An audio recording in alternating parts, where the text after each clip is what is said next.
Hai, yoo akkam jirtu hordoftoota YouTube chaanaalii kiyyaa bakka gara YouTube chaanaalii kiyyaatti nagaadhaan dhuftanii nageenyi kiyya bakka jirtanitti isiniif haa baay'atu jecha akkam jirtu fayyaa keessanii hundumti keessanoo.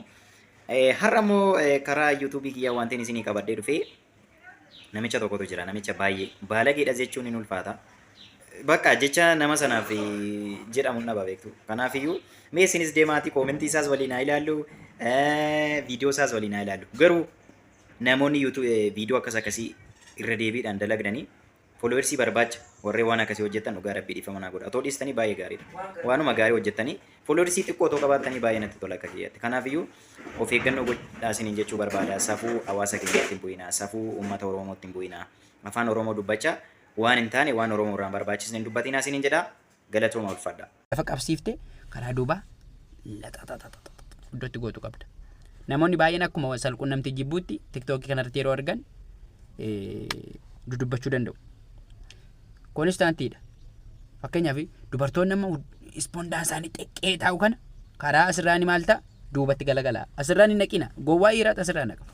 Karaa duubaa lax.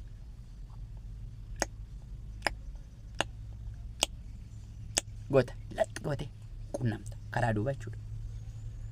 Karaa duubaa immoo yeroo mara qaamni kee harkaan hin kaasin. Fedhii yoo si dhufe kaasi malee harkaan.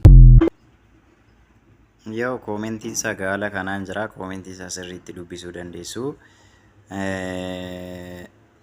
Inni kun maal jedhaa dhala haadha raawuu goota beektaa ati saree gasoo jedhaa. Ishiin kun immoo maal jettiini aarii qabdi fakkaata mucaa warra Wallaggaa baalageettiini. Inni kun immoo maal jetti ishiin kun immoo maal gogaa wayii dhiiga fixatte moo wallaayetti. Laa ishiin kun immoo amma meeqa baratte zeero jechaanii jiru.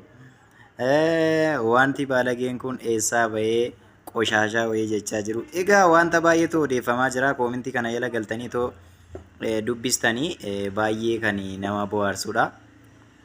Inni kaan immoo koomentii dubbisuuf barreessuu dhufe koomentii dubbisuu dhuftee atis eeyyeen jedhii warreen koomentii dubbisuu dhuftanis gaa jirtu.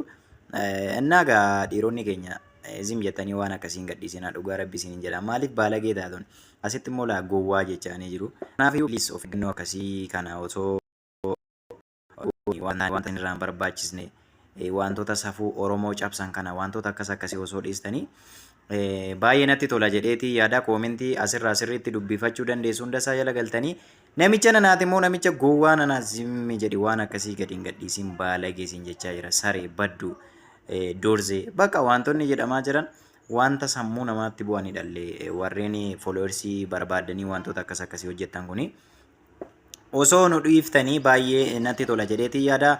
Oraa bulaa galatoomaa isiniin jedha hundi keessan ulfaadha. YouTube chaanaalii kana immoo subscribe gochuudhaan abdii keessan jajjabeessaa isiniin jedha. Thank you so much family.